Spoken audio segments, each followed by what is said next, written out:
Hello, welcome to the ICSS Sunday Morning Marxist Forum. My name is Raj Sahai.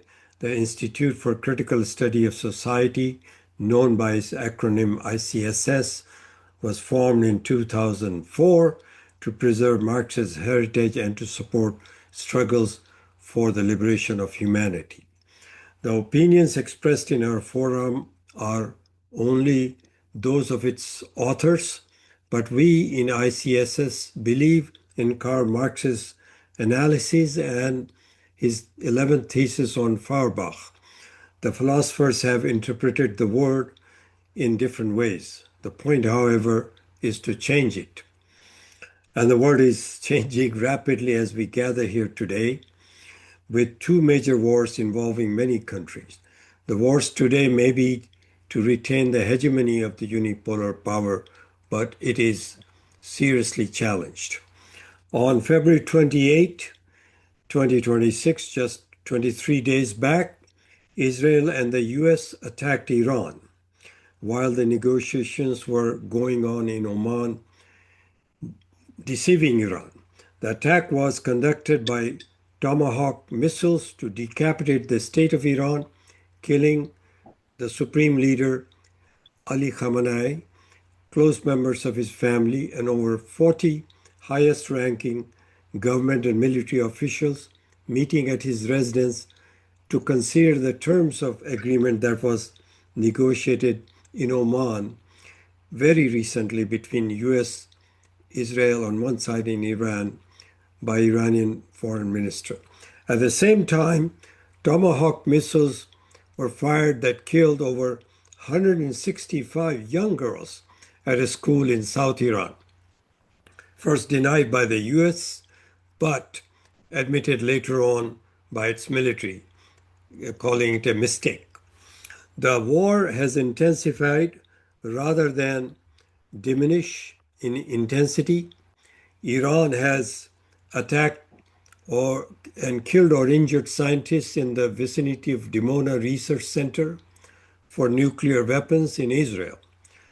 President Trump has given Iran a 48-hour ultimatum to open the Strait of Hormuz for all shipping, which is fully controlled by Iran. And at the present, only friendly countries' ships can pass through. Iran's attack on Dimona was in response to attack by US-Israel on the Natanz nuclear facility. The US ultimatum, if not complied with, President Trump has said the US will destroy all the electrical power infrastructure in Iran starting tomorrow. But Iran has responded to this ultimatum by its own ultimatum. Iran says it will destroy all water desalination plants in the Gulf region should US attack electricity plants in Iran. The world is facing a crisis no less than 1962 Cuban Missile Crisis. In India, there is a shortage of gas because its imports from Gulf region have stopped due to the ongoing war. Our guest speaker today is Amaresh Mishra. He's a war historian and journalist, an author with wide-ranging contacts in West Asia. He has written several books. Among those is a two-volume book titled The War of Civilizations, India 1857 AD. It's available on Amazon if you want to go there and order it. He lives in Bangalore, India. He will speak for about 15 to 20 minutes today, followed by some questions prepared in advance that I will ask, and then open the floor for the members present here to ask questions. Now, please join me in welcoming journalist, author, and analyst Amaresh Mishra. The floor is yours, Amaresh. Thank you.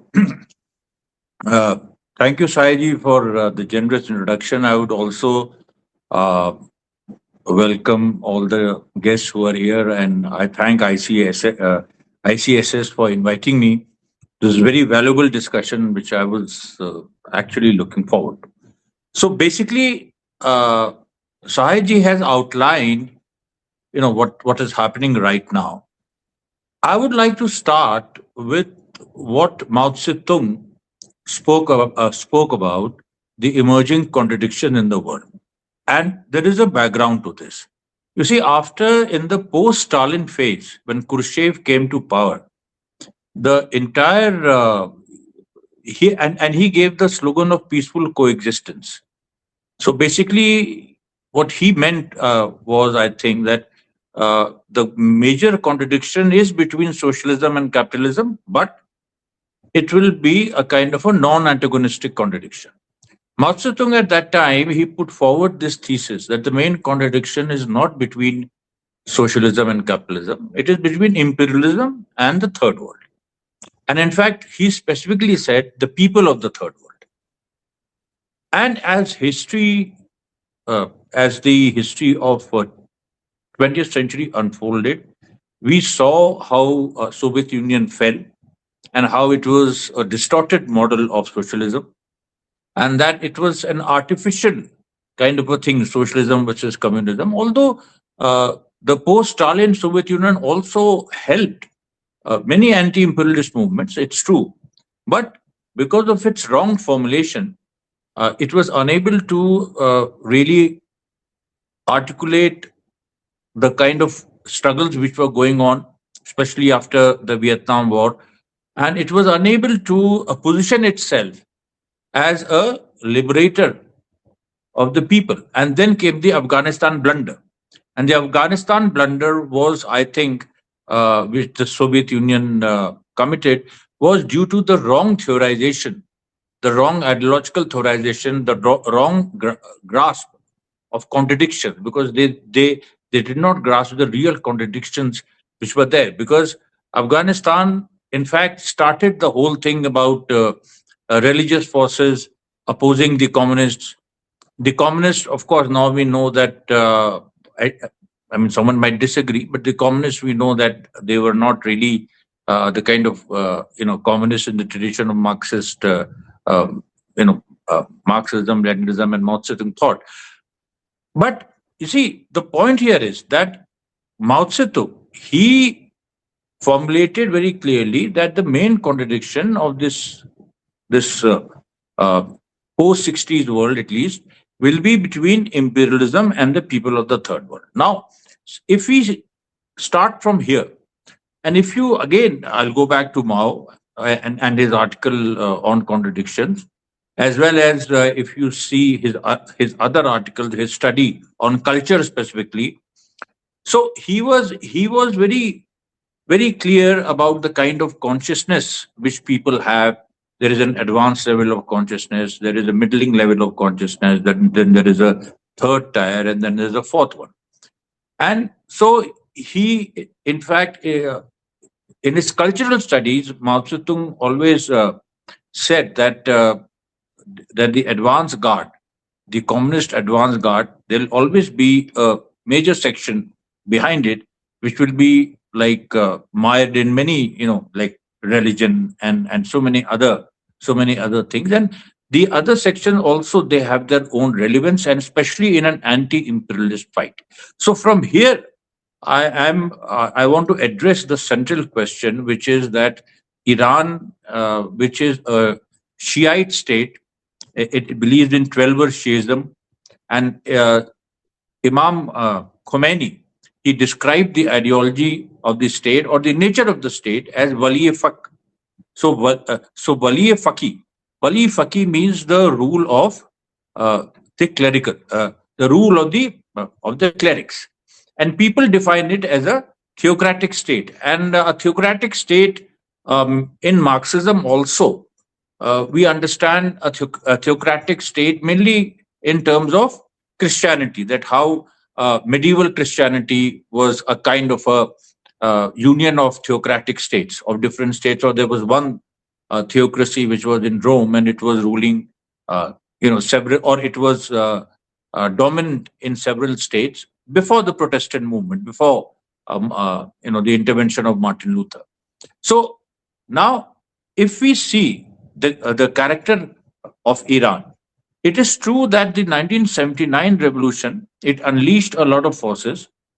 The communists were also there in different forms, and there was this MEK group, there was the Tudeh party, and at one point there was a struggle also between the followers of Ayatollah Khomeini and uh, and the communist forces, and that struggle defined that how those communist forces who were there in Iran, as far as I know, because I have been to Iran, and recently, when the protests began, I was in Iran. I was on 28th December 2025. I was in Iran. There was a seminar on Qasim Soleimani. And so from 28th till the 2nd, till I came back on 2nd January 2026. And after that, everyone knows what happened. Now, the thing is that when we go back to the 1979 revolution in Iran, the communists actually the struggle between Imam Khomeini and the communists was going on when Iraq attacked Iran. Now the major test, if you see all revolutions, starting with the French Revolution, then you come to the Russian Revolution, Chinese Revolution, all revolutions, they are followed by wars of invasion, where other nations, they invade a country which is in a revolutionary process of change.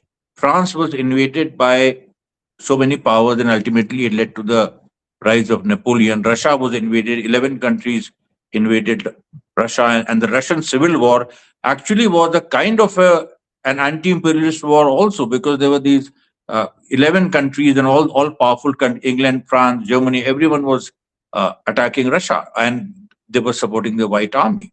Uh, Similarly in China, and then we saw what happened in Vietnam.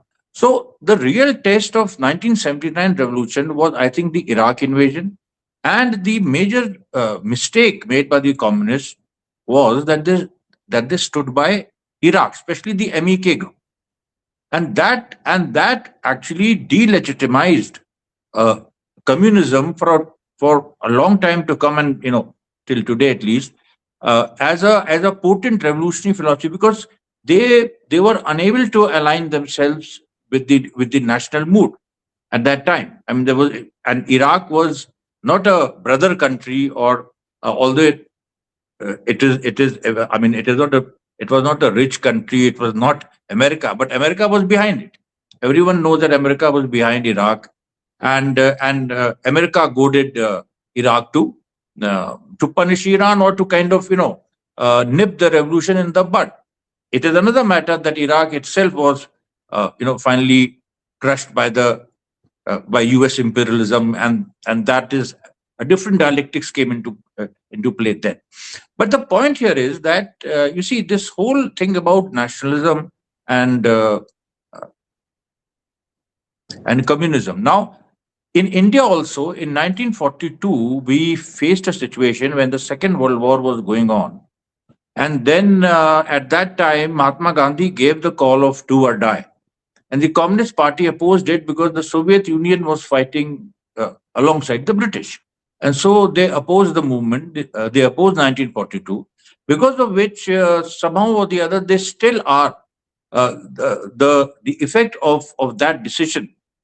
The communists still are facing in India. Although I must say that Indian communists rectified their mistakes, and uh, many streams, they split into many streams, and they were able to regain legitimacy because of the struggles they launched. But right now they are a marginalized force, especially after the uh, rise of a kind of a colonial fascism, because right now India is not facing the Hitler kind of fascism. It is mainly facing a colonial fascism, which has been put into place artificially by the imperialist powers, especially CIA Mossad. So anyway, that is a separate discussion. Now, so the point here is that in Iran, when the whole when Iraq invaded, so the Iranian clerical regime could have gone either way. It could have gone in a regressive way. It could have formed a kind of an oligarchy, or it would have formed a kind of a the post Shah elite.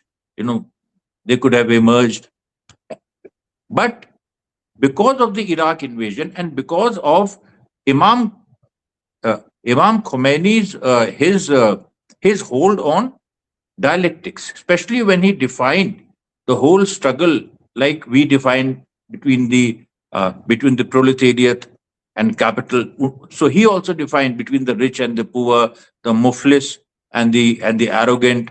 So in that sense, he was able to also channelize a major section of the left sentiment, which was very dominant in Iran.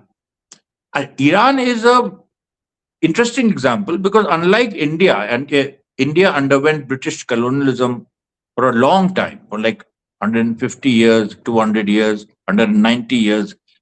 Now, Iran did not, it didn't go through that kind of colonialism, but there was foreign interference.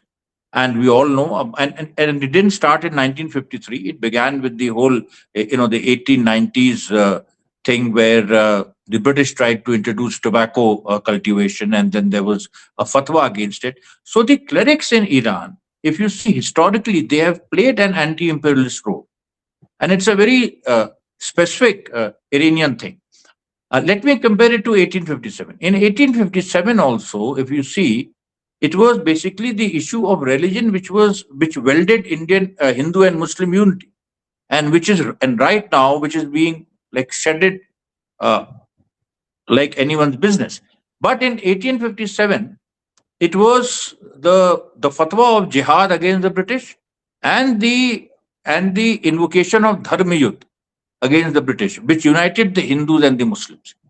And then from there, many other things, economic issues, because if you see the Delhi Charter, which the revolutionaries of 1857 promulgated, the Delhi Charter speaks about basically hardcore economic demands, uh, the end of the zamindari system, the development of India by industrialization. They talk about shipbuilding and so many other things. They in fact anticipate the Karachi Revolution, which the Congress came out with in the 1930s, and which laid the blueprint for the post-independence India's industrialization. So what I'm trying to say is that I think this whole issue of religion, it is very important to understand. There are certain countries where religious or religion has played a retrograde role, and Russia is one example, and Europe is another example.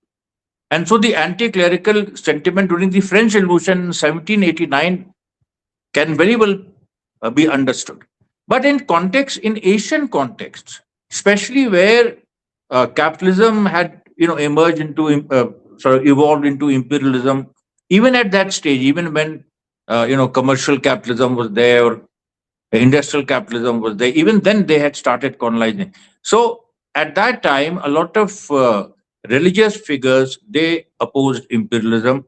In India, it led to I think, the first organized revolt anywhere in the world, which was based on religious principles, but which uh, basically unleashed economic demands. It unleashed the basis for building a modern nation state. Then we see even in China the Taiping Rebellion, which is 1840s, 1850s.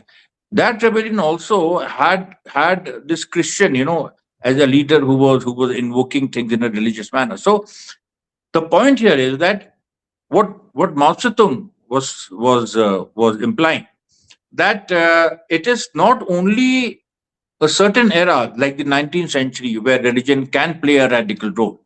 It can play a radical role till imperialism is there, because when imperialism is there, then you cannot make the basic contradiction of the world. You cannot divide the world into communism and socialism. uh, Capitalism and socialism. You cannot say that the basic contradiction of the world is between capitalism and socialism. No. Right now the situation is that imperialism is there, and we need all forces, all kind of forces, whoever are willing to pick up arms against imperialism, or combat imperialism through political means, the the basic test is whether a force is anti-imperialist or not. This is the test. Ideology is not the test. The world is has not come to a stage where capitalism has run out its course. It has now fully developed, and it has evolved, or it is in the process of evolving into socialism. This imperialism, how to combat this? So this is the basic theme which I tried to capture in my book War of Civilizations, and which led me to support the Iranian Revolution, and now which now is kind of leading me also to experiment in India, that how we can basically set up a radical leftist organization with nationalist forces, and nationalist forces who are anti the kind of fascist or the pseudo nationalism which the fascists are carrying. So this is my presentation in brief. Thank you. Okay, thank you so much. So now we're going to make some announcements and then start the question answer period, which will be conducted a little differently today.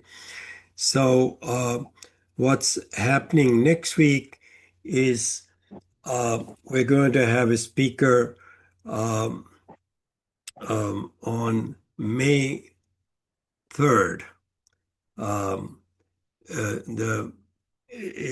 Today is 22nd, so 29th is to be, you can go to our website and see. May 3rd is Romero Hermeto on May 3rd.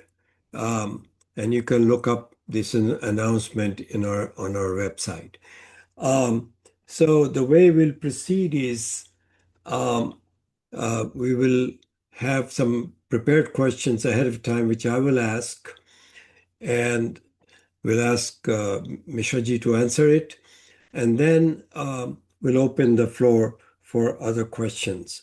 So, by the way, when you go to ICSSmarks.org, you can also make contributions to our effort, because we do need contributions to keep this program going.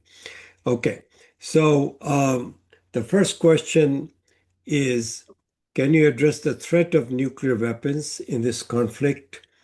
Iran's nuclear processing facilities, which are not related to nuclear weapons, was hit and in turn blew up a building in Israel's. That's what Iran did. Some, like Colonel Wilkerson, argue that Israel, if defeated, would not hesitate to use nuclear weapons on its enemy. Others say America would prefer Israel to start such a war. How do you see this threat, and do you see Iran developing nuclear weapons as its only permanent solution to self-defense? Yeah, I see Iran developing nuclear weapons, because you have to understand what is happening in Iran right now. Let me compare it with 1857. In 1857, actually, it was uh, the peasant army which the British had built, which rebelled against the British.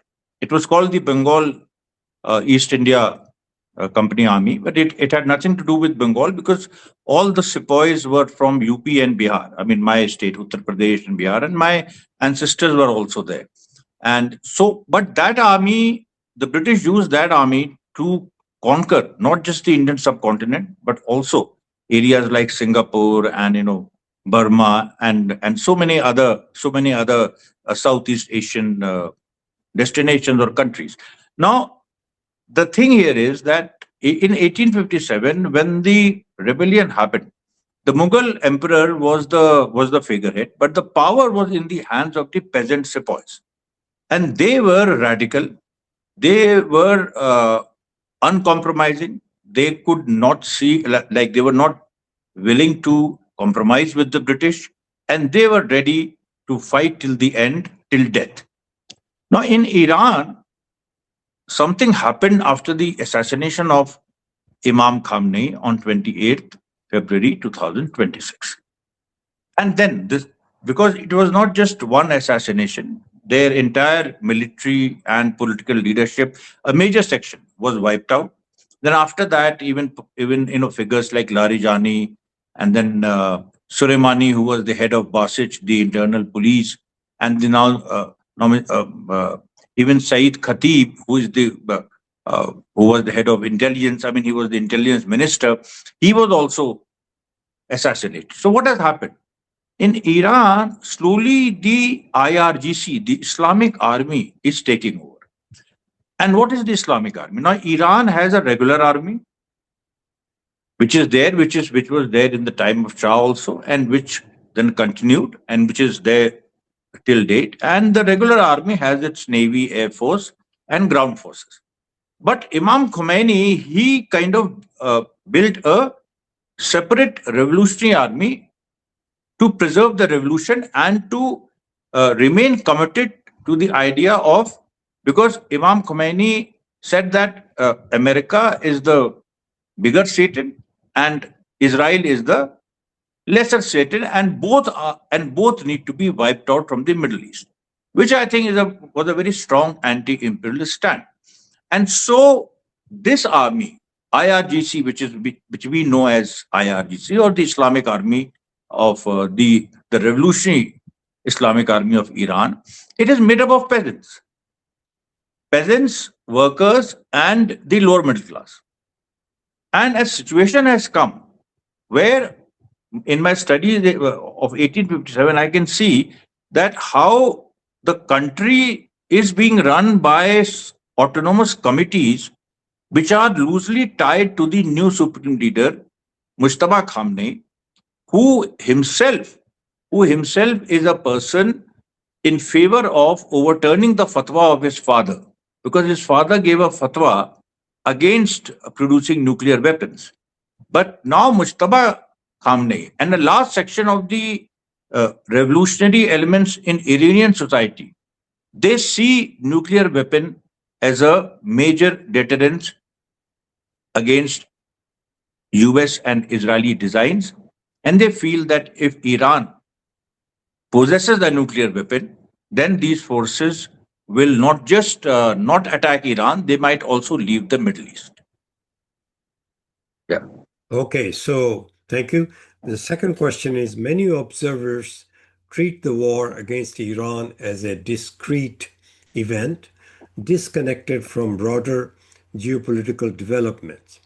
Is it simply a case of American bullying, Trumpian style capriciousness, Israeli scheming or subversion, or the gluttony of military industrial complex, or something else? Marxists, however, interpret it as a one moment in a broader continuing, a series of hegemonic rearguard struggles against the forward movement of historical processes.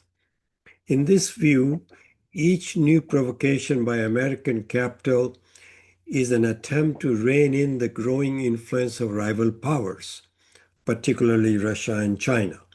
Both have helped prepare Iran and continue to support it, seeing its success as a strategic necessity. The larger pattern is visible in great power diplomacy.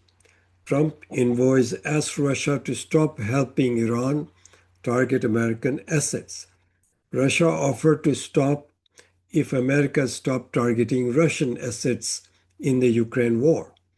But Washington rejected that. Iran opened diplomacy with Japan and others, allowing them through the Strait of Hormuz to peel them away from the American domination. So, what is your opinion? This presented as an analysis of Marxist, but what is your thought on it? Go ahead, please. No, I think, you see, right now we are facing a moment where under Trump, because American imperialism, it is the head of the snake, and American imperialism and the chief, let's say, the vanguard of American imperialism is Israeli Zionism. Now, communists traditionally have been blind to what I feel to Zionism. They have not been able to formulate Zionism as a major threat or as a major lackey of imperialism, as an ideological lackey of imperialism. But the Epstein exposures have again have opened new avenues for Marxists to analyze and to place Zionism in a context that, like Nazism was, what was Nazism? Nazism was the extreme form of finance capitalism. This is how Stalin defined that, fascism and the Nazi form it took actually represented that extreme form of international finance capitalism, and which ultimately was eating its own friends, like its own capitalist countries like Britain, France, and others. So this is the tendency in capitalism, that it evolved into imperialism, then it also evolved into a kind of what we have seen as Nazism. Now, Zionism is the Nazism of the 21st century, and with Zionism, if we are unable to understand Zionism, then we'll not be able to uh, understand or communicate to the people the evil which this alliance represents, the alliance between, let's say, the WASPs, the white Anglo-Saxon Protestants, and the Zionists. I'm just saying it I'm not, it is not a theorization or something, but there is this whole thing about imperialism plus Zionism, which is there, and which I think is the objective of this whole enterprise is basically to recolonize the world. And they are starting with the concept of Greater Israel and Greater America, and it is already in motion. Greater America. We have seen the kind of confrontations with Canada, Greenland, and Europe, and Greater Israel is now an open secret. It has been banded around for a long time, and it just means the enslavement of the Arabs to the Israelis. So now, for me, this this kind of a and with the Epstein scandal, basically the imperialist Zionist nexus, it wanted to give a message to the world that with the Epstein scandal and the Gaza massacre, I would like to put these two things together, and they want to give a message that to desensitize the people, especially to the slaughter of children, because this project, this imperialist Zionist project, it will lead to the killing of a lot of civilians. It is based on that assumption. And we can see that in many American spy movies also. So the point here is that how to prepare the world. Because after Second World War, capitalism chose a kind of a liberal democratic path. And it was a posture, but it was there to kind of combat Soviet Union and China. But now we see that after the collapse of the Soviet Union, it has started you know laying bare its fangs, and now it has come to a stage where it is openly advocating that if America and Israel do something, it is for the good of whatever. I mean, because that whole thing between good and evil is also being blurred. Yet we need to keep that moral compass uh, right now, and to view the whole battle between America, Israel on the one hand, and Iran on the other, with Russia and China backing Iran, as a struggle between good and evil in the sense of postmodernist world. So you don't think it is that U.S. capitalism has evolved to once again to an imperialist stage, and it finds its dominance is challenged. So therefore, like the Nazis, is trying to break through violence? Or do you not agree with that? That's a different thesis than what you're saying, somewhat. No, I think I made it amply clear that capitalism has evolved into imperialism. I mean, it was always it was only the might of Stalin Soviet Russia which forced capitalism to to shed its imperialist I mean, the kind of form it had taken in the 19th century and the early 20th century.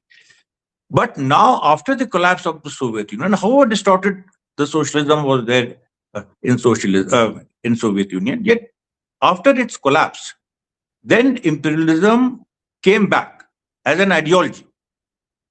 And also at that time, there was this new information revolution. There was this internet revolution where capitalists were able to triple and kind of uh, take their profit margins to unbelievable levels.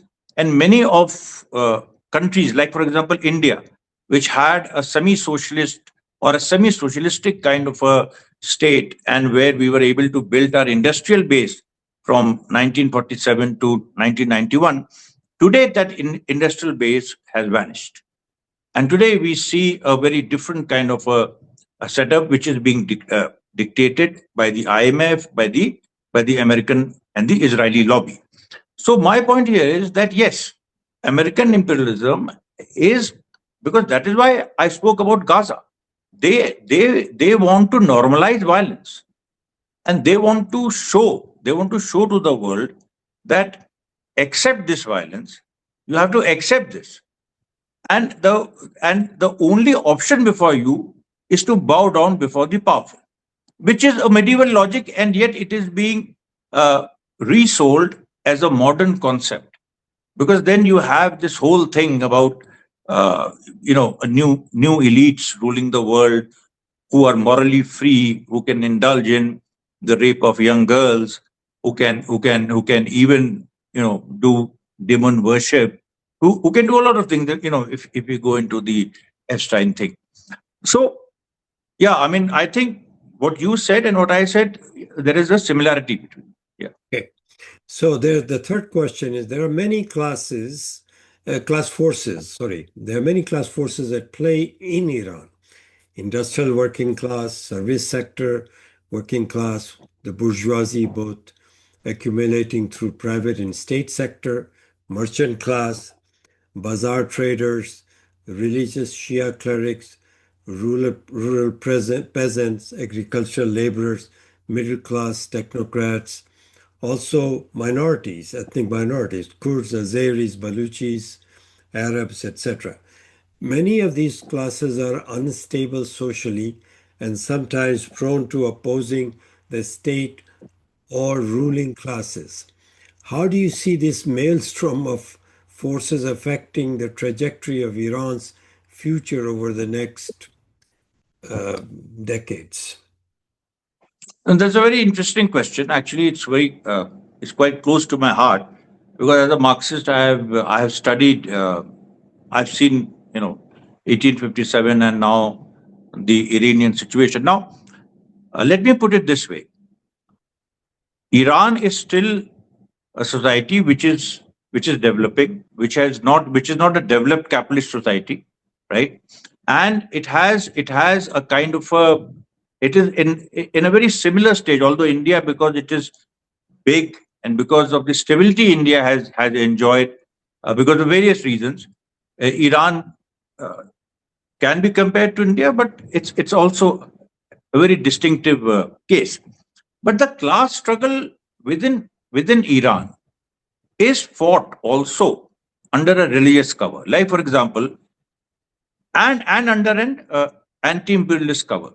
Like right now, if you see during the protests, and it's a complex thing, but it still can be understood and explained. During the protests and after that, when America started encircling Iran, I could see that there was this inner churning going on in Iranian society, where especially the new rich, which emerged after the Iranian Revolution, was increasingly in favor of talks with America, and they were trying to form some kind of a and still they are in favor of actually capitulating now. And I'm distinguishing this force from the openly CIA and Mossad backed elements who are also there, and which we also saw during the protest. So there is a genuine opposition in Iran, but that opposition, if you see, it is made up mainly of the new rich who came to power after the revolution. And yet, because of the presence of the Islamic Revolutionary Army, because of the structure of the state which the Iranian clerics built, where the liberal and the bourgeois elements mainly were given a space in the political echelon. For them, there is a parliament. For them, there is a president, and the real power rests with the supreme leader, his assembly of experts, and the Islamic Revolutionary Army, which is separate from the main main Iranian army. Now, right now, I can see class struggle playing out right as we speak. Because in Iranian society, the working people and the peasantry are rising more and more to the fore, and they are mocking. They are also kind of uh, insulting many of the liberal figures like Khatami, Rouhani, and so many other forces. They are also openly talking about the new rich, especially the way they have, in the sanctions regime, the way they made money.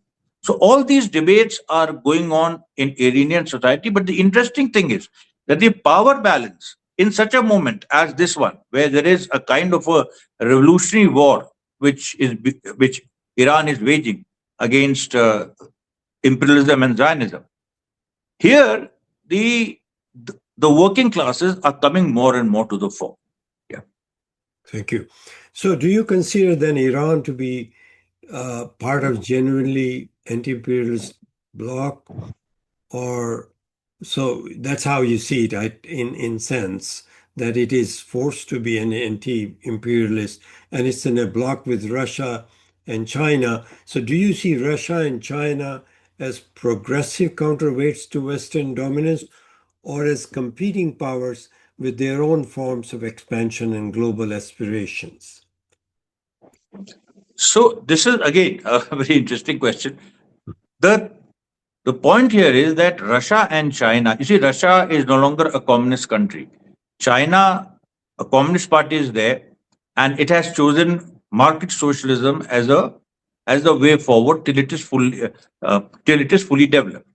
But in Russia, again, my interactions with Russian society, with especially after the Ukraine war, I've again seen. You see, the very interesting thing is that there is still a communist party in Russia, and it is the only party which is allowed to exist apart from Putin's party. And it always comes second, but it is a party which is led by Zyuganov. Many people, they regard it as a kind of a stooge of Putin. I don't see it that way, because let me tell you, in during this war with Ukraine, and especially the Nazi ideology which the Ukrainian state is carrying as again a lackey of imperialism. Now they were, as the Russian army went inside Ukraine, I could see that flags of the old CPSU emerging, the old CPSU emerging, and the old Red Army. They were trying to kind of form their own bands, and which of course Putin, as a kind of a mediator, as a class mediator, he is not too keen in stopping. It's not that he wants to suppress them. He sees it as a natural, I think, as a natural evolution. And so in Russia also, we are witnessing a return, because again there is a renewed interest in Stalin. There is a renewed interest in the values of the Russian Revolution. And so Russia also is undergoing. So we can't just say that it is a global power which is competing for a seat at the table. No, it is still a society which was built by the communists, and it is a society which will ultimately go towards communists again. This is for Russia. For China also, I see that the Chinese Communist Party, if you look at it deeply, I mean, we all know that Chinese goods are flooding the market, and many communists have also said that the Chinese Communist Party is an apostate or something. But I have seen that the Chinese Communist Party has retained the fundamentals of Mao Zedong thought. You see, because I again believe in this dialectics between form and content. So if the content is changed, form cannot remain the same. This is what dialectics teaches us. For some time, it can exist like a different content and a different form, but ultimately the form will change because of the content. And yet the form has not changed in China. Why? So Okay. this again is something which has to be understood and taken forward. Yeah. So, assuming U.S. will decline, as in the process of decline, and maybe Iran is the trigger for it to sharply decline, what kind of global order do you believe will replace it, and which social forces will shape that order? You see, the basic point, because we are not living in the age of commercial capitalism. We are not living in the age of industrial capitalism. We are living in the age of financial capitalism, right? So international finance capital is ruling us, and it is a different stage, and Lenin has defined, and there's so many others, because Lenin wrote, things which were relevant in 1920s. They are still relevant, but the current stage of capitalism, I would not like to debate upon that right now. What I would like to say is that the hegemony of the dollar will be challenged, and it is very important in this stage, because today's imperialism is defined by dollar, and dollar is kind of a it exerts a stranglehold on the world, and it is a major weapon of the imperialist Zionist, this effort to recolonize the world. So Iran, Russia, and China, and the BRICS movement at large.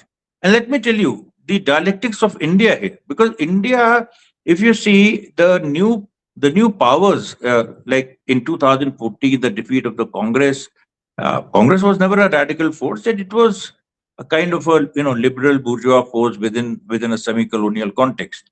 But then, when the extreme right came to power, they were placed there by the Zionists and by the imperialists. And we know the close relationship of Israel, which suddenly developed and which acquired a different form after 2014. Here, even a country like India, it is it is not able to leave the China, Russia, Iran camp when the political leadership is totally aligned with Israel and America. Why? Because of the dialectics, because of the nature of the Indian society, because of the stage of development in which we are stuck. We cannot, because right now we do not have that kind of a global bourgeoisie. We have these corporates and who flaunt their wealth, but they are nothing before uh, the global giants, or the rule of the dollar. So even they are also interested in experimenting with a basket of currency instead of trading everything in dollar. So I think the where this alliance, the Russia, China, Iran alliance, turns out to be progressive, is that it will challenge the dollar. It will lead to democratization of trade, and ultimately it will lead to the emergence of class forces, of the basic class forces, the working people, who will ultimately come to control their destiny. Yeah. Okay, so you still have hope that new socialist revolutions are going to happen with the defeat No, of no, they those. will. It is bound to happen, No. because, but in what form they will happen, it's a different thing. Maybe we'll have a resurgence of the communist parties everywhere, or we'll have a new form. I I don't know about it, but Karl Marx, Engels, Lenin, Stalin, Mao Zedong, this whole ideology, this will be carried forward. Okay, so now we'll open the floor to members who are present here, and we have, I believe, 38 people last time I saw. Please raise your hands as you do every week by, okay, so I already see three hands. The first is Alan Miller. Please, Alan, please go ahead. Hi, Amaresh. Excellent presentation. Very, very informative.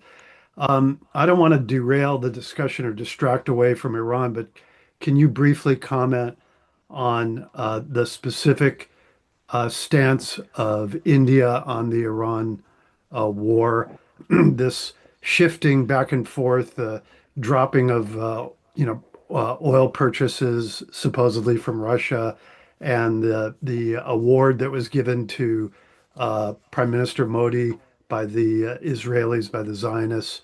Can you comment on the role that they're playing specifically and their stance and why it's happening without getting too far afield from the Iran No, no, discussion? this is very relevant to our discussion, and I would just like to take a few minutes on this.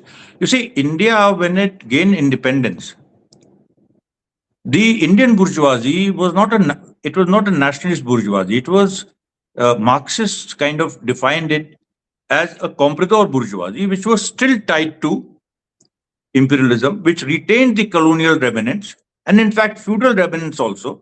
So it was a semi-colonial, semi-feudal state, more or less, which came. But that semi-colonial, semi-feudal state was an independent state.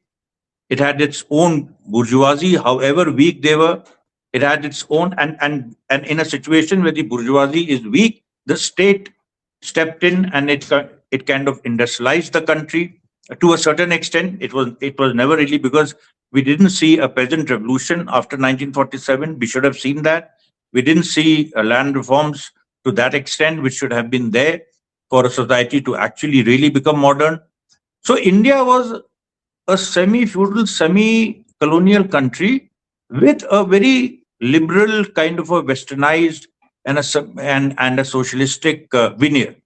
Now the problem is that when that the Indian bourgeoisie, because of their comprador character, because of their character of uh, regularly acting as brokers of imperialism, they basically saw a chance when Soviet Union collapsed, and they thought about restoring their hegemony over the state, and in that they allied with the imperialist forces and the Zionist forces, and so in that process the right wing emerged in India. But here is the real problem, that even this bourgeoisie, even if they want to sell out completely, they they they cannot do so. Why? Because India has had a colonial past, and so in a colonial context, you cannot remain subservient to imperialists and yet talk about nationalism, which is going on right now in India. And that is why nationalism in India today has taken a fascist form. And yet, people like me, we have not given up on invocating or on kind of building our modern politics on the 1857 nationalism and pitting 1857 nationalism against the current pseudo nationalism. Again, here the question is of the dialectics between form and content. In content, you are moving towards America and Israel. But can you overthrow the form? Can you overthrow the concept of India as a nation? You can't. And this is where the Indian peasantry or the Indian working classes, they have their chance. Okay, so next person to ask question is Mehmet, and then I'll ask Peter to ask his question, then we'll go to the others. Mehmet, please go ahead. Yeah, Amaresh, thank you very much. Really, it was very, very informative and very useful. Thanks for doing this. Now, I have several questions, but you did mention the colonial type fascism in developing countries or the client countries, I believe. And what happens is that did the Iranian bourgeoisie, ruling classes, let me say, did they really oppose imperialism and brought the contradiction to this day? Or was it that they really wanted to accommodate imperialism and then imperialists actually rejected them, because you bring out the concept of a new rich in Iran, which is fine, and I would define it as the comprador bourgeoisie, linked to the power and the I don't know, more financial, as you said, that type of bourgeoisie. Their life depends on relationship with the imperialism. Now, if that is the case, are we saying that the comprador bourgeoisie, the ruling classes that are tied to imperialism closely, are not in the ruling classes? And what the differences are with the clerics, Muslim clerics, and what power gives the clerics, what class power, which classes do they represent that holds them in power? Because the life of these bourgeoisie, the ruling, I call them ruling classes, but the comprador bourgeoisie is actually dependent on their relationship with imperialism. So I see a Yeah, contradiction there. May I just say one more thing, is that yeah. if we do analyze Iran as a colonial type fascism, which I do, then what should the revolutionaries' position be when you have, on the one hand, yes, an attack on the independence, sovereignty of a country, but then that country is ruled not just by capitalists, but by colonial type fascists. So what should the stand be of revolutionaries in this contradiction? Thank you. No, let me just, you see, in when the Shah was ruling Iran, so he didn't allow the emergence even of the bazaar bourgeoisie or even of the neo rich. I mean, he had his own people. It was a very strange kind of a monarchical capitalism where certain families were controlling the assets of the country. Although he did announce land reforms, but which then again turned out to be a damn squib because India had better land reforms than that. And so after Shah, after the downfall of the Shah, so there was this whole new element, these suppressed bourgeois sentiments, which were and which are necessary for any developing nation. So they came out and they supported the revolution. The working class also supported it because so when you're fighting against a monarchy, then of course there has to be an alliance of classes. So there was an alliance of classes at that time. But then as time flew by, and as all through the 80s and then the 8 years of Iran-Iraq war, which were also abnormal, then immediately after that, sanctions. So the problem is in Iran is that till date, I mean till 1979, and today, we are living in 2026. It has been an abnormal situation. Iran has never been allowed to exist normally. Like I give the example of India. India still has been able to, or has been allowed for various reasons. I mean, we can't go deep into it, to exist as a normal society, right? But Iran has not been given that privilege. It is not a normal society because constantly there are sanctions. So the development of the true bourgeoisie has been like retarded in Iran because of sanctions. Then the new rich which has emerged, it has basically thrived on sanctions also because the whole parallel economy of oil, uh, and Iran also needs that as a state because they have to sell their oil, and there is a whole parallel thing which is going on and which will give rise to criminal tendencies and a kind of what we say the lumpen bourgeoisie that will emerge. I mean, like Marx defined the lumpen bourgeoisie. So all these things are there, but the interesting thing is that you see, you asked about the clerics. Now, who are the clerics? The clerics actually there. They are the Bolsheviks, and I'll tell you why.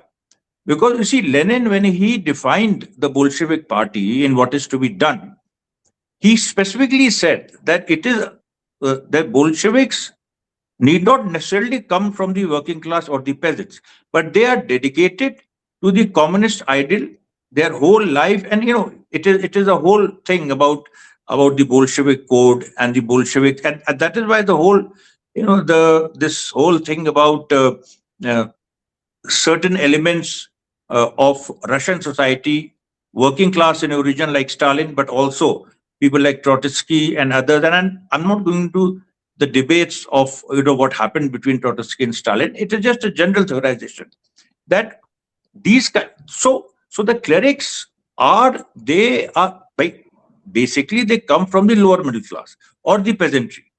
The majority of the clerics they come from that section only. But here they have been circumstances have forced them to play a role of a mediator between whatever bourgeoisie exists in Iran and the working people, and so and the middle class also, which has emerged in Iran. So it is this kind of a situation where actually clerics have no choice, I think, but to whenever there is a class tension, to tilt in favor of the peasantry and the working class. The this is the natural dynamic of the Iranian society. Because I'll tell you something which is very interesting. When the successor of Ali Khamenei was being chosen, and the assembly of experts and others, they had someone else in mind. Now, people might think that Mustafa Khamenei succeeds Ali Khamenei, so there is some kind of a dynasty involved. I don't see it that way. Actually, Mustafa Khamenei was the choice of the IRGC. Right now, Iran is being run by the IRGC. It is not being run by the clerics. It is a revolutionary moment in Iranian society where power has suddenly shifted, where the old elite has literally lost a major section, where imperialism itself and Zionism, they have obliterated the old elite. So the point here is that major changes are going to happen in Iran. Internal upheavals can also come. But right now, the fact is that it is the working people, and that is why you see in the rhetoric of the Iranian leaders also this constant reference to the people, to the Iranian people, and a major attempt by Israel to organize another coup after the assassination of Larijani was thwarted by mass mobilization. Because the plan was to kill Larijani, to kill the chief of Basij, Soleimani, to bomb the police stations, and then to unleash the Mossad CIA-backed protesters. And Ramzan was going on, so each day the people used to come out after iftar. But that particular day, if you see, after Larijani was killed, they came out before the iftar. They came out at 4 p.m. instead of after breaking their fast. So this means that there was a power in Iranian society who was kind of organizing this, and there is not right now. There is no single individual which is in command. It is a loose committee which is in power, and which is being, again I would say, which is being led by the lower level officers. Okay, so there are 5 hands raised. I'm not going in the sequence they were raised, so please bear. I'll go through all of them. So I'll go next to Ramin. Ramin, you're next. Thank you very much. Thanks for the presentation and the discussion. I wanted to address an issue that seems to be a blind spot for the left, particularly in the West, but to some extent also in the domestic Iranian left as well. I would like to sort of set it up by describing what I think is the dynamics of the Iranian politics, at least the way the different socioeconomic groups manifest their voices. Iran has changed over the past 47 years. Iran today is very different. The politics in Iran, the manifestation of those political voices is very different than it was 45, 40 years ago. The principalist faction in the government, which is now basically the ruling faction in a sense, as you suggested, led by RRGC, were very different early on, as was the reformist. They had different views than they do today. And I argue that part of it is due to the changes that occur in the process of Iran participating in struggle against imperialism, manifested by its participation in fighting American forces and ISIS generated by American forces through the efforts of Qasem Soleimani. And all of those IRGC and Iranian defense forces that came back to Iran, I believe, had a major role in radicalizing the IRGC and the principalist in understanding that in order for Iran to thrive, to survive and to thrive, it needs to align itself with the anti-imperialist forces globally. And I think that is what has led to the alignment with Russia and China and other countries such as Venezuela and Cuba. This is in contrast to the position of the reformists that have basically turned towards a neoliberal economic policy, and they're the ones who have been pushing for that neoliberal economic policy. Therefore, I believe the current situation we are dealing with, which is that truly an anti-imperialist stand that Iran is taking, is in part driven by this evolution over the past 40 years in its struggle with American imperialism, physically and also through its proxies in neighboring countries. That's 2 minutes. Mm-hmm. I totally agree with you, actually, Raman. I mean, it is very interesting because you pointed out the role IRGC played, how it was radicalized, and especially the fight with ISIS. Because you see, in that fight, there was this again, ISIS, a creation of America, as Al Qaeda was, and we have seen that how they were serving the interest of the imperialists. And so Iran, when Qasim Soleimani, he fought against ISIS, and then IRGC and the Quds Force, and so there itself there was this whole change in the Iranian society, and where the reformist positions were I mean, the society itself was preparing for an anti-imperialist war when reformists were actually trying to strike a nuclear deal with America, and they succeeded to a certain extent. It was overturned by an extreme variant of American imperialism, Mr. Trump. So you're right that IRGC, it is still a organized force which is leading Iran toward in an anti-imperialist direction. Yes. Okay. So the next one is Janet Coburn. Janet, please go ahead. Yes, thank you. And thank you for your presentation, Amaresh.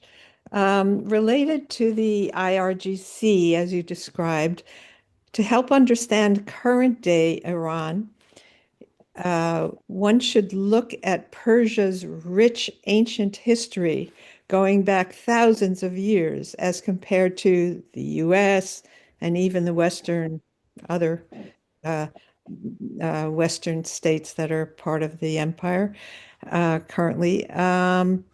Iran's military strategy these days is very complex and can be seen as a reflection of Persia's victory over the Roman Empire during the Parthian Wars back in 53 BC, in which the Persian forces under Serena were way outnumbered, and he employed the Parthian shot tactic against Crassus. An example of masterful military strategy, as Alon Mizrahi has pointed out, is that Iran has prepared, this is now, Iran has prepared for and is waging 3 wars right now. One with the US, one with the GCC, and one with Israel, and is prioritizing them in that order. Can you talk about what I've just That's talked a very actually as a war historian, I've studied these wars, and you must also, I'm sure you know about the Battle of Edessa, 260 AD, the only time when a king from eastern land was able to defeat a Roman emperor, Liverian, drag him to Persia, and let him die there. So again, as a person of the East, I have always looked up as far as Iran is concerned, their tactics, and you're right that many of their, right now, the hybrid warfare which we talk about, it has ancient roots. It has ancient roots, and we can see that in various phases of Iranian history, and each country, like for example, India cannot fight that kind of a hybrid war. India will fight its own war, and it has in 1857, which, but see, all these things are determined by the type of people who came in there in the ancient period, the geography of the place, which is very important. If you see Iran has a geography of resistance which is not there in India, and one of the reasons we lost in 1857 was because of we had these amazing plains, and it was not that kind of a rugged, we didn't have that cover of mountains and all those. So Iran has this unique, I think, it has inherited a geography of resistance, and it is showing to the world what resistance means today. Yeah. Okay. Thank you. The next one is Citizen of the Planet.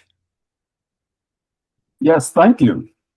As in Vietnam, Afghanistan, and China and North Korea during the Korean War, where the U.S. in fact lost in North Korea, Iran has a home court advantage, while the U.S. has long supply lines. And unlike in Iraq, the U.S. and U.K. hasn't spent the previous 10 years bombing and starving it and wearing down its military. So we have another case of Iran where they can tell the US, you have the watches, but we have the time. And the US predicted internal uprising and overthrow did not occur. So Iran is a vast country as big as continental Western Europe, with a population larger than most European countries. In any land war, like in Afghanistan, Iran's mountains would be its jungles. Many alternative people, like analysts, I should say, like John Mearsheimer and others, don't believe that Iran can be defeated. But at best for the US and Israel and the Euro West, this war would be yet another ugly quagmire and thus exponentially unpopular in the United States. We see a viral video that many of you may have seen where a woman who said she voted for Trump 3 times called him a pile of shit and said that she apparently is an idiot because she had voted for him. She was holding a gas pump and, of course, very upset at what happened to the price of gas in this country. My question is, what do you think would happen if the U.S. has to make at least another ignominious withdrawal from an imperialist Asian war? And dare I ask, do you think it would be the end of U.S. empire or a greatly shrunken empire? Or how do you think this war will end, especially since the U.S. and the West are going to lose in Ukraine eventually? Thank you. Yeah, I think if the US withdraws, which looks likely, even if this war drags on for quite some time, and in fact, the longer it drags on, the weaker US becomes. So this is a game where US will ultimately lose, and I see that. And if that happens, and I'm just kind of it will happen, but as it happens, uh, the if the world starts trading in in currencies other than dollar, and which will be the immediate fallout of US withdrawal, the decline of the dollar. And if that starts happening, and then it will lead to a lot of suppressed nationalities emerging, a lot of, in fact, what the US calls its own backyard, the Western Hemisphere. It will also, I think, emerge from the recent setbacks like the one they had in Venezuela. And the world will be, of course, a better place, but it will also be a place where it will unleash a new dynamism. But that dynamism is going to it's not it will not be homogeneous. It will be very heterogeneous. There will be many, like Mao's favorite quote was that let 100 flowers bloom. So 100 flowers will bloom if that happens. Yeah. Okay, so next one is Dave Danois. Dave, please go ahead. You are muted, Dave. Thank you. Thank you, Amaresh. My question is mainly regarding the what is the class composition of the people who are fighting this war in Iran, and my reading regarding the history since 79 of Iran is that the elite was divided between two factions. One is the parliamentary faction, and the other one is a clerical faction. And the parliamentary faction was always subordinate to the clerical faction under guidance council. So every law which Parliament passed had to be scrutinized to make sure that this passes the Sharia law. And the IRGC was a private army created only to defend the revolution. And so it created a parallel army. So two military forces in Iran. One was the regular army with with all the three branches: Air Force, Navy, and ground forces, and the IRGC, which was answerable only to the Supreme Commander and not to the Parliament. They also then after the Iran-Iraq war, what I hear is or read is that they became the major beneficiary of the Iran-Iraq war because they got hold of the infrastructure, a lot of economy under their control. And with the neoliberalization, they were also the main beneficiary of the neoliberalization and privatization. So IRGC came to control 30 to 40% of economy, and the clerics, their found organization under so-called bunyads controlled 10 to 20%, and the state bureaucracy also controlled the same amount like the IRGC. That's And 2 private, minutes. okay, private capital only 10%. So now there were no rights, workers' rights under the this regime, no unionization. So I'm wondering that how can IRGC unite with the ordinary working people if the working class and the middle class have no, had no independence or voice in that, and controlled by their military police, their Basij, which control its military police, No, you see, the point here is that that Iran, when you talk about Iran, then Iran doesn't have a parliamentary democracy in the Western sense. Parliamentary democracy, like in the West, it emerged with the rise of the genuine bourgeois, and which was anti-feudal. In Iran, the parliamentary democracy as such, let me put it this way: like in 1979, a revolution was supposed to happen, and hypothetically just think that the communists were supposed to come in power, but they couldn't because of various factors, principally their own weaknesses, their own deviations. And so the clerics had to step in. I'm not saying literally, I'm just saying like in a larger, in a larger figurative sense. So the clerics had to step in. They became the Communist Party. And if you talk about workers' rights and other in the bourgeois sense, then even the CPSU, it didn't allow workers' rights in many cases in post-revolutionary Russia also, because the workers had a party called the Communist Party. And yes, it is difficult to link the two in the Iranian context, especially for someone who is schooled on like Western perceptions.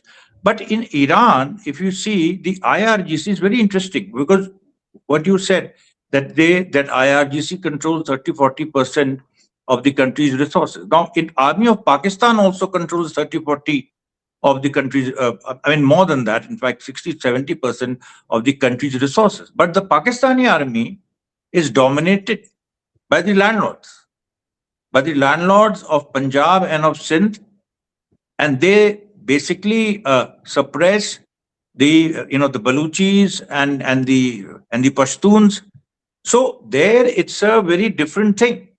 But in Iran, after you see, large land holding was disturbed by Shah, number one, and then whatever was left was actually, there was this whole period between 1980 and 1985 when there was a literal uprising of the poor, when land was occupied by the peasants, where property which the people of Shah left, it was appropriated by the common people. And there was a time when people used to hide the fact that they even have a car.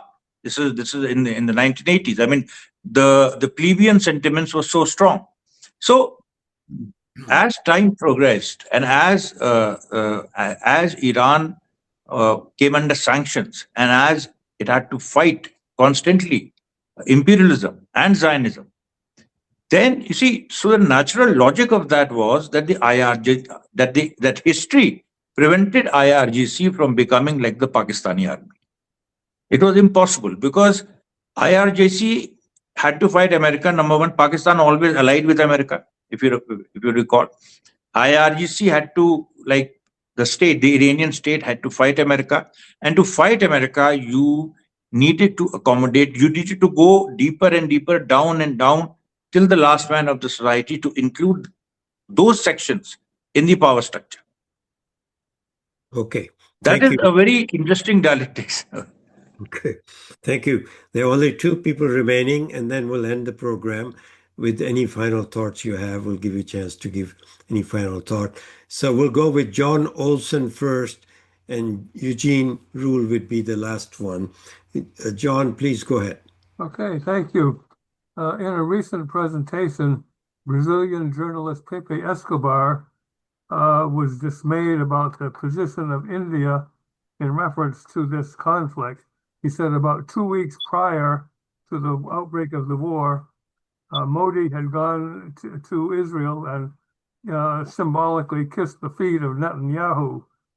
And apparently this, according to Pepe, this derives from Modi's antipathy to Muslims in general.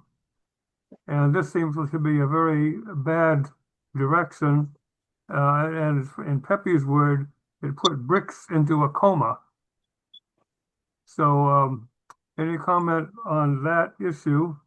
And also I noticed that Richard Wright had a question in the chat, if he wanted to quickly address that one. But that's my question. Is India in reference to the present war in Iran?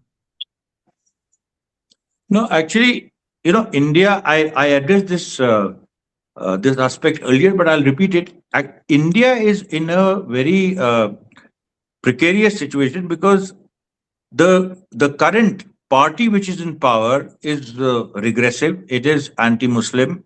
It is anti-minority. It has been put into place by by America and Israel, and openly so. I mean, it is not a hidden fact.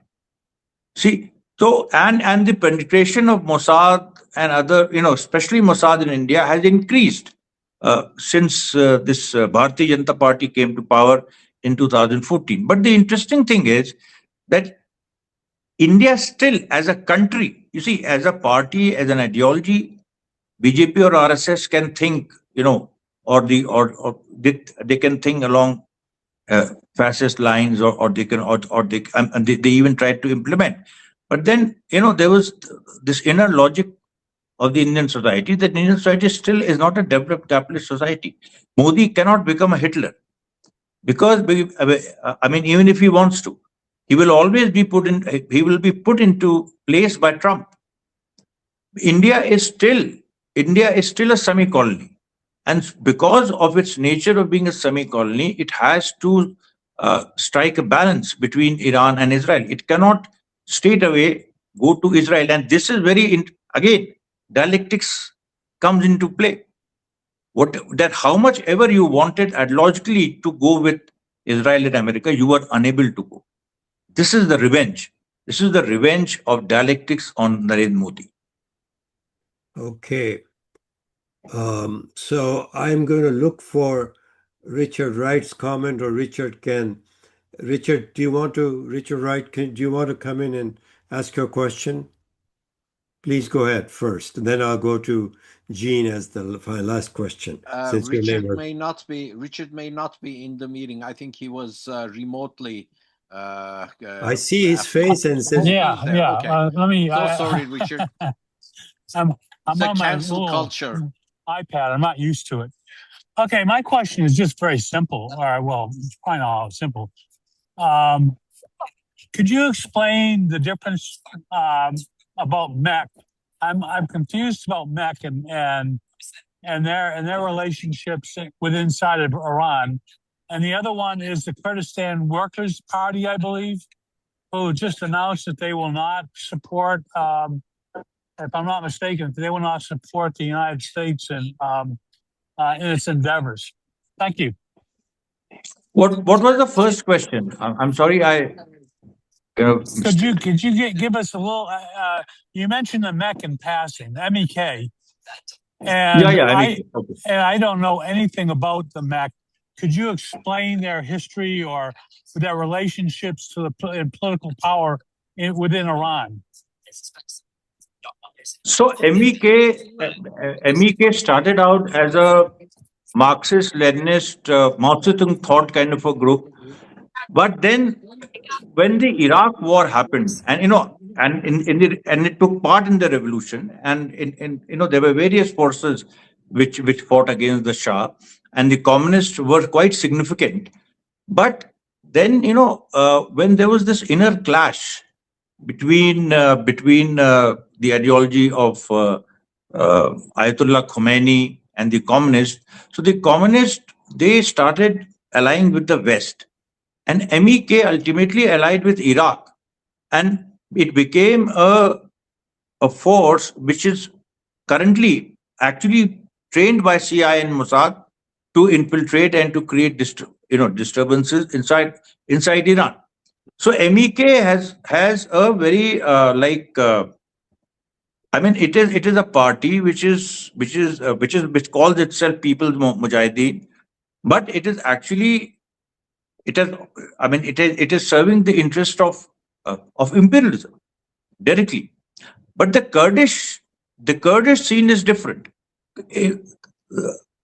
The Kurdish Workers' Party, it also tried a way to blend Marxism with national aspirations, and it also allied with the West, but it didn't. It hasn't become a stooge of the West. During the struggle with ISIS, Kurds played a significant role, and there were moments of an alliance with Qasem Soleimani also. There were periods when the Quds force of Qasem Soleimani and the Kurds, they also allied, and it was very interesting. And right now also, I think that because of Öcalan, or their ideologue who's still in jail.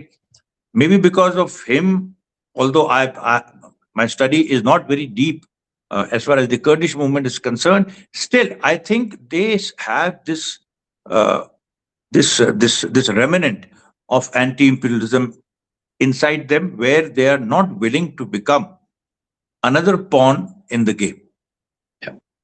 Okay. Amaresh, thank you for staying up late at night. Can you still give us another 15 minutes? Yeah, sure. Okay. So, because one more hand has been raised. Jean, go ahead. You've waited a long time. Please go ahead, Jean.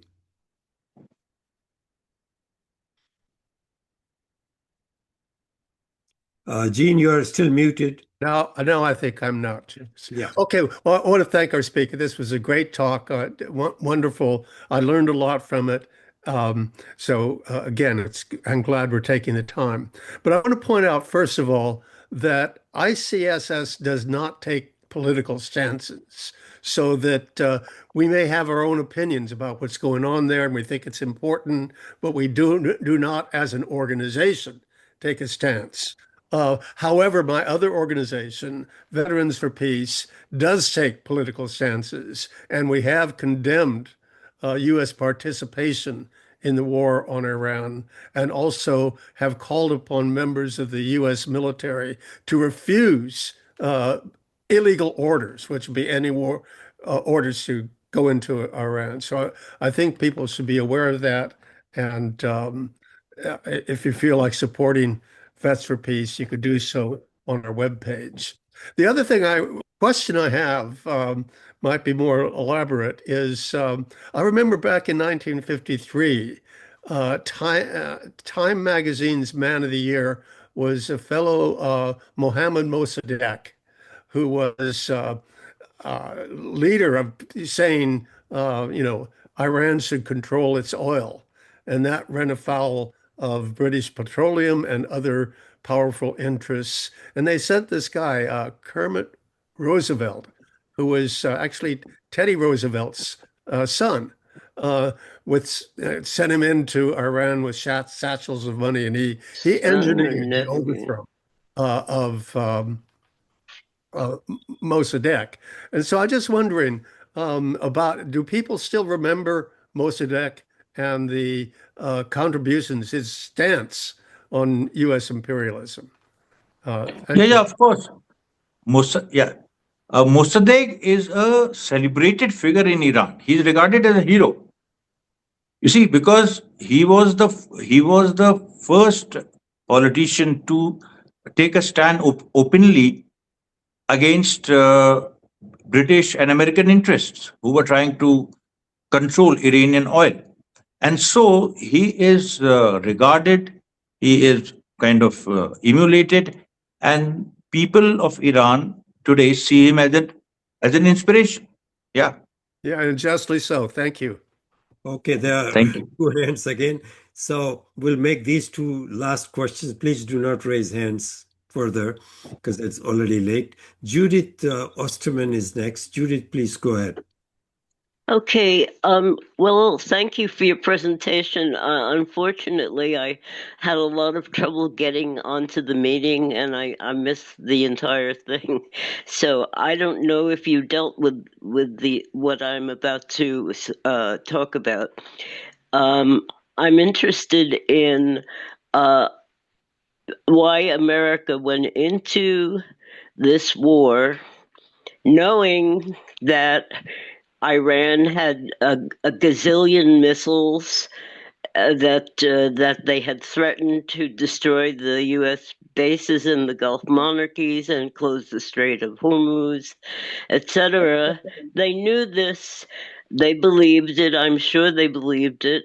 Maybe Pete Hegseth didn't, but the people controlling him did. And So they are not stupid. I do not believe they're stupid. They they went into this war with some objective, either out of desperation, as Brian Berletic says, because it's the way to weaken China by cutting off their supply of energy, but that doesn't make sense entirely because they still have a pipeline to Russia, and they do have 100 days backlog of of oil, and so Iran has said that they want to drive the United States out of the Middle East. Now, I am very cynical, so I see the possibility that Iran could replace Israel as America's best buddy in West Asia. I hope this is not true, but unless there are revolutions all throughout the Gulf monarchies, which I don't know. Maybe you know what the possibilities are. Then I think all right, then a we compromise. Okay. yeah, we have to stop here. So are you Okay. finished? Yeah, okay, thank I you. just want to say maybe a compromise instead of driving them out. Maybe a compromise would be reached, whereas Israel would be thrown under the bus and Iran would be elevated. I hope that's not true, but tell me what you think.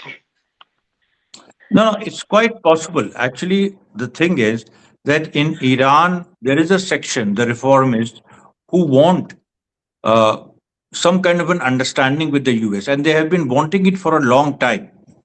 So this trend is there, and they can strike an alliance with the US. But again, I think that so long as the Islamic Army is there, so long as the IRGC is there, and so long as the IRGC is calling the shots, it will be impossible for Iran to form any partnership with the US because they have already formed a partnership with China and Russia.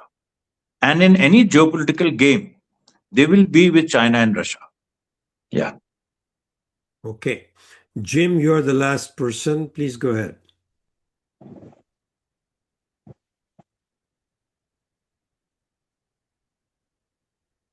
Unmute yourself, Jim. I've taken my hand down and I did say what I wanted to say. Yeah, okay. So, But I'm going to thank Jim. you for calling actually. on me again. Thank you for thinking of me. Yeah, no, Jim, I'm calling on Oh, Jim. Jim. Okay. All right. Yeah, I So, thought you said Jane. Sorry. Okay. So last night late, I saw a podcast. It was disguised as neutral assessment of U.S. military power, but it seemed to be pro-U.S. and it might explain why Trump is going ahead, even though the Iranians have been preparing for this for 40 years, in terms of preventing the U.S. from doing a typical amphibious landing. They have a sort of a half aircraft carrier on the way with the Marines on it, which has the capability of launching the F-35s, apparently a very short runway.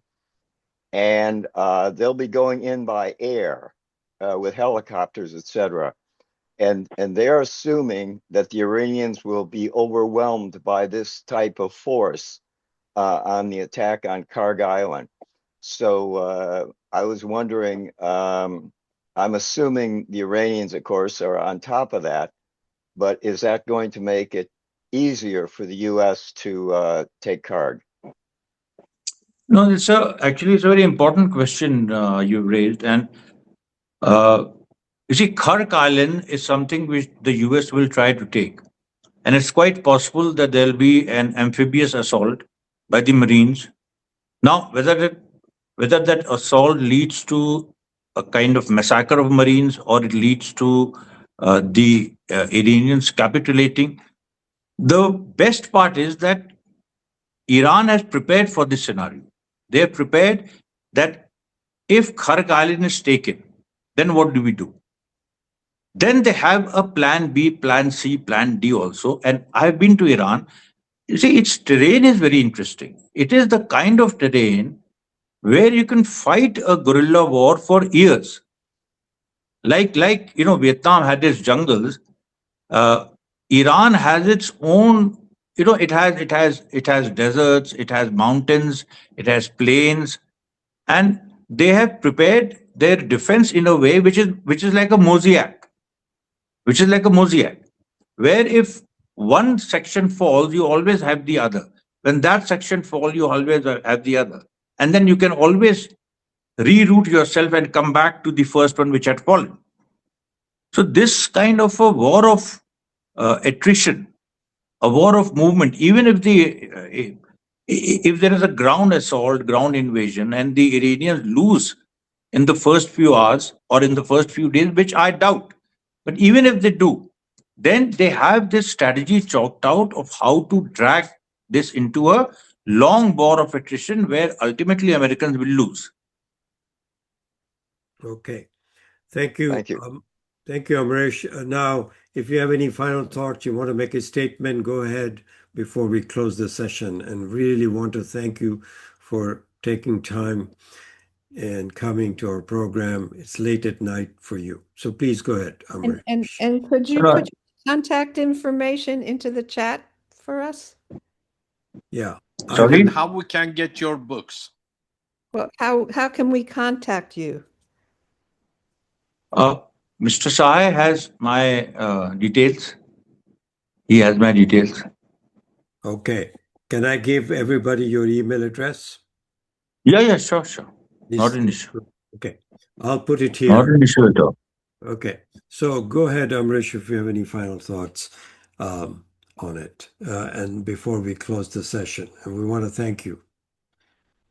So it was really very interesting and a pleasure to interact with ICSS and the kind of questions there, because I work in a certain context, and there is a little opportunity for me to try to analyze and to apply and kind of see how dialectics they are evolving in the current situation, and I was able to get that sense, and today's session helped me as well. It helped me also to understand a few knots or to clear a few knots in my mind. So the only thing I would like to say is that right now we are seeing a polarization between the imperialists and the Zionists on the one hand, and Iran, Russia, China on the other. There will be many issues which might arise, which